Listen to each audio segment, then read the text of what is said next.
It's Grandma. Are you ready for Grandma's story time? I've got my story bag here. You know the bag, don't you? It's my bag with purple circles and golden elephants and blue circles with golden elephants and red circles.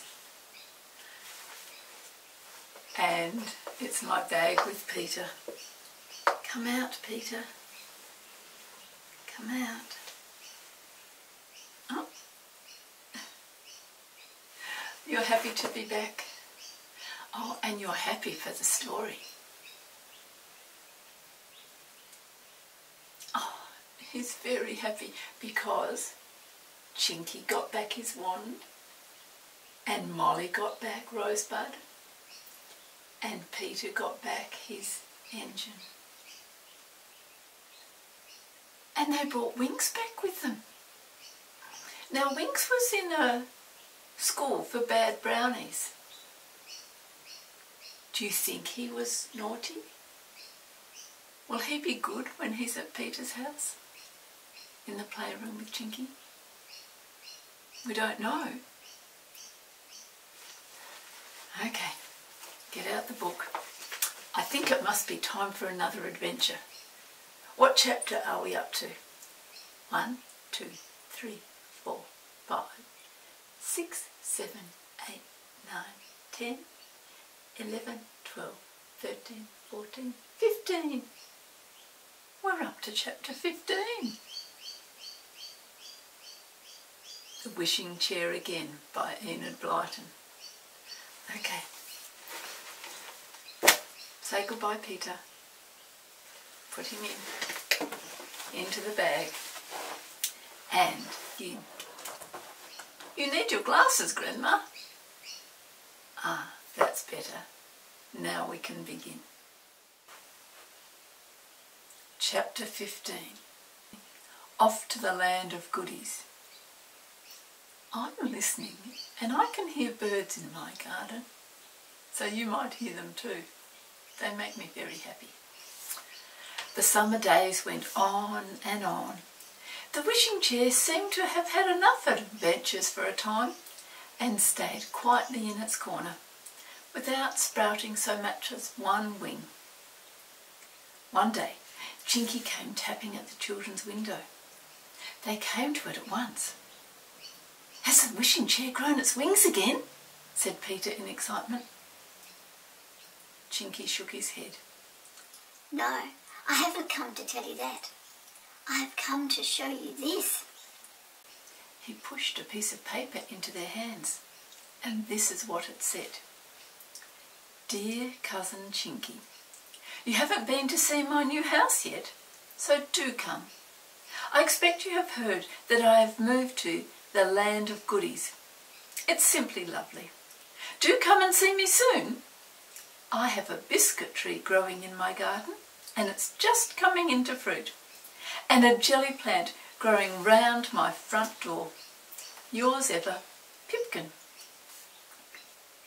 "Well, does your cousin really live there?" said Molly in wonder. "How lucky you are, Chinky. Now you can go and eat as many goodies as you like. I only wish we could come too." "I came to ask if you'd like to come with me," said Chinky. "My cousin Pipkin won't mind. He's a very nice fellow, though I always thought he was a bit greedy. I expect that's why he bought a house in the Land of Goodies, really, so that he could always have lots of things to eat. Why, if you pass a hedge, you'll probably see that it's growing bars of chocolate." This sounded so exciting that the children felt that they wanted to go at once. "We can't," said Chinky. "We'll have to wait for the wishing chair to grow its wings again. The Land of Goodies is too far unless we go by wishing chair." "How disappointing," said Molly. "I feel awfully hungry just at the thought of going. What about Winks, Chinky? Is he coming too?" Winks had come back to the playroom with them and had stayed a night with Chinky and then gone to tell his people he wasn't going back to Mr. Grimm's again.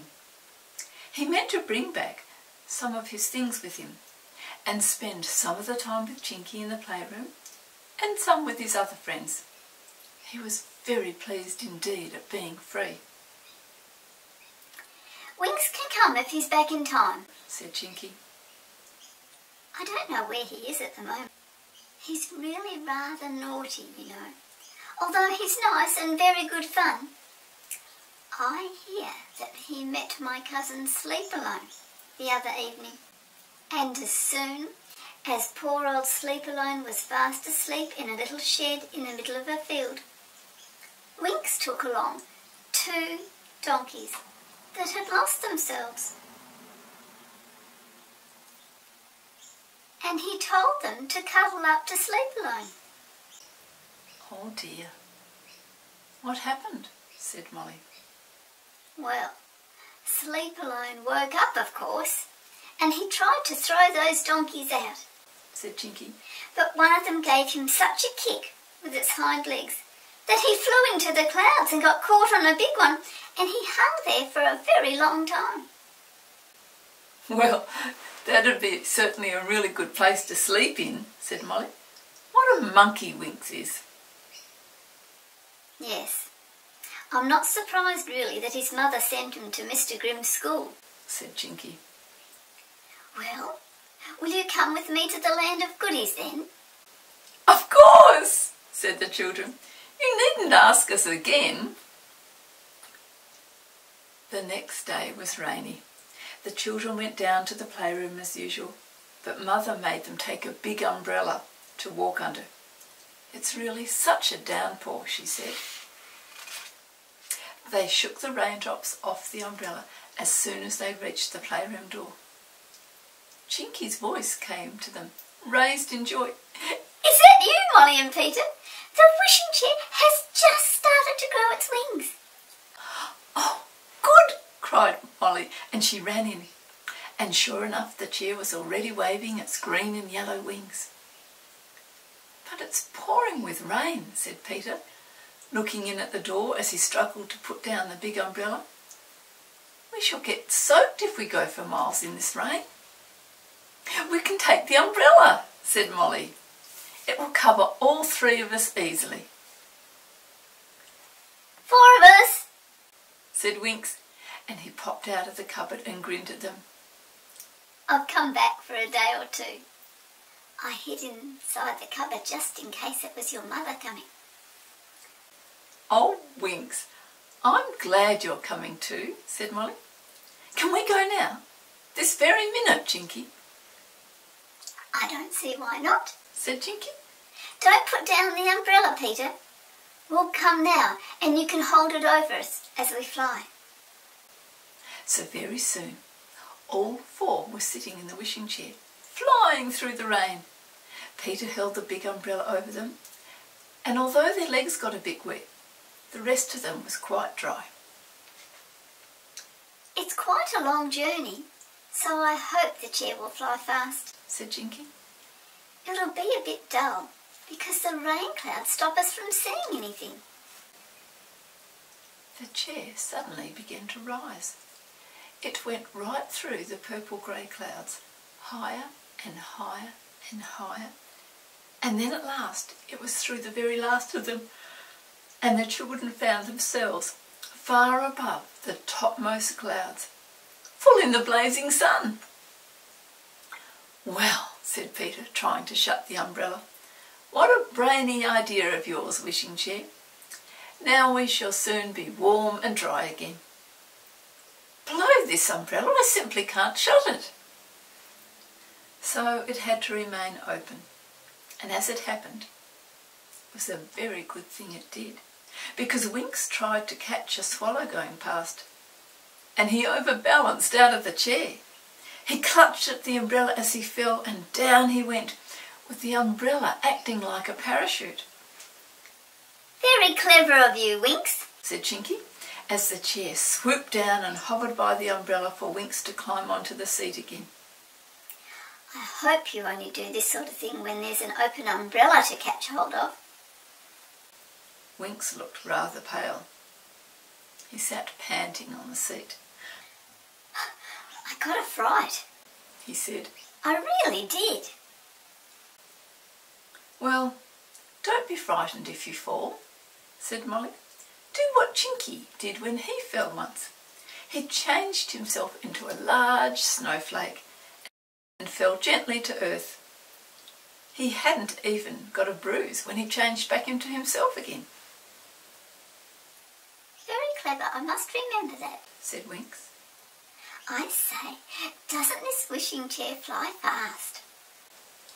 It certainly did.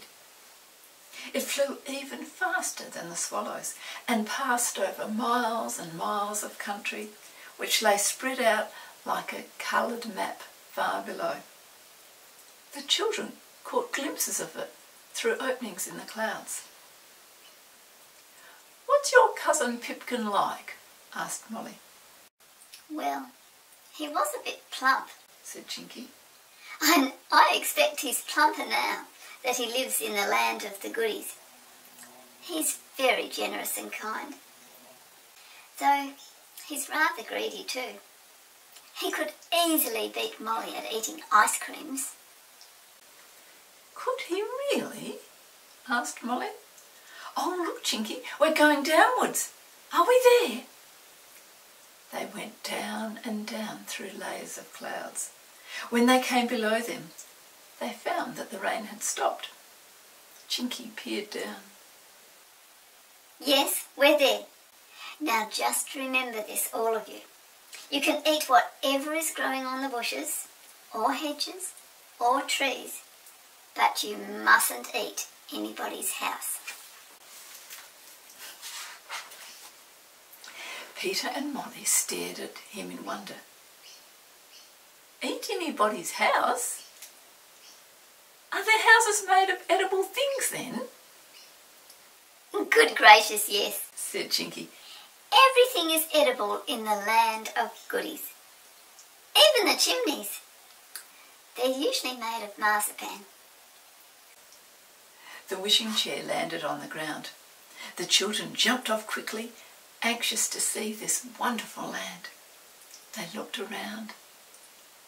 Molly's eyes grew wide. Look! Look, Peter! There's a bush growing currant buns. It is, really! And look, there's another bush with funny-looking fruit. Oh, it's bars of chocolate! And look at that house, cried Peter. It's all decorated with icing sugar. Isn't it pretty?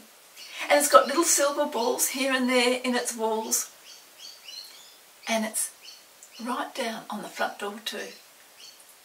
Look at these funny flowers in the grass, cried Molly. I do believe they're jam tarts. Chinky, can I pick one? Pick a whole bunch if you like, said Chinky. They're growing wild. Molly picked two. One's got a yellow middle. Oh, it's lemon curd. And the other's got a red middle. It's raspberry jam, she said, tasting them. Better come and find my favourite cousin Pipkin, said Chinky. We're not supposed to come to the land of goodies except by invitation.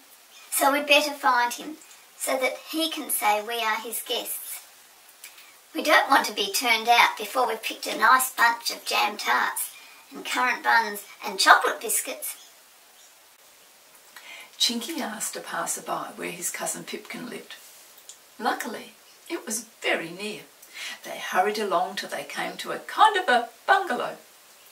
It was round and its roof was quite flat. Why, it's built the shape of a cake, said Molly. And look, it's got cherries sticking out of the walls. And aren't those nuts on the roof sticking up like they do in some cakes? Chinky, I do believe your cousin lives in Cake Land. Well, he won't need to do much shopping then, said Chinky with a grin. He can just stay inside and nibble his walls. They went in at a gate that looked it was made of barley sugar. Chinky knocked at the door. It was opened by a very fat pixie indeed. He fell on Chinky in delight, almost knocked him over, and kissed him soundly on the cheek. Mwah! Cousin Chinky, you've come to see me after all. And who are these nice people with you? Molly and Peter and Winks, said Chinky. Glad to meet you, said Pipkin. Now, would you like to see my biscuit tree to begin with? After that, we'll go on a nice hungry walk and see what we can find. It's going to be fun in the land of goodies.